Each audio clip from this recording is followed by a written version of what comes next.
வெடிப்பே இல்லாமல் சூப்பர் சாஃப்டாக குலாப் ஜாமுன் எப்படி செய்கிறதுன்னு பார்க்கலாம். அதுக்கு நான் சொல்கிற டிப்ஸை ஃபாலோ பண்ணிக்கோங்க. குலாப் ஜாமுன் மாவை கட்டி இல்லாமல் உடச்சி எடுத்துக்கோங்க. அதில் லைட்டாக தண்ணி ஆட் பண்ணி ஃபிங்கர் டிப்ஸால் பிசைஞ்சிட்டு வாங்க. ரொம்ப ஹார்டாக பிசைஞ்சிடாதீங்க, சப்பாத்தி மாதிரி. ப்ரெஷரே கொடுக்காம லூஸாக பிசைஞ்சிட்டு வாங்க. அதில் கொஞ்சம் ஆயில் விட்டு நல்லா பிசைஞ்சிட்டு க்ளோஸ் பண்ணி வச்சுக்கோங்க. அப்புறம் கையில் நல்லா ஆயில் அப்ளை பண்ணிவிட்டு உருண்டை பிடிச்சிட்டு வாங்க.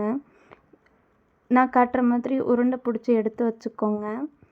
அப்புறம் எண்ணெய் நல்லா காஞ்சதும் அதில் குலாப் ஜாமுன் நல்லா கோல்டன் ப்ரௌன் ஆகிற வரைக்கும் ஃப்ரை பண்ணி எடுத்துக்கோங்க. இப்போ நம்ம குலாப் ஜாமுனுக்கு தேவையான சிரப் ரெடி பண்ணிக்கலாம். அதுக்கு 1/4 கிலோ அளவுக்கு சர்க்கரை எடுத்திருக்கேன். 2 கிளாஸ் தண்ணி, 2 ஏலக்காய் போட்டு அந்த சர்க்கரை நல்லா கரைஞ்சதும் அதில் குலாப் ஜாமுன் ஆட் பண்ணிக்கோங்க. அவ்வளோதான், குலாப் ஜாமுன் ரெடி. உங்களுக்கும் குலாப் ஜாமுன் பிடிக்குன்னா கமெண்ட்ஸில் ரெட் ஆட் கமெண்ட் பண்ணுங்கள். லைக் பண்ணிவிட்டு சப்ஸ்கிரைப் பண்ணிக்கோங்க.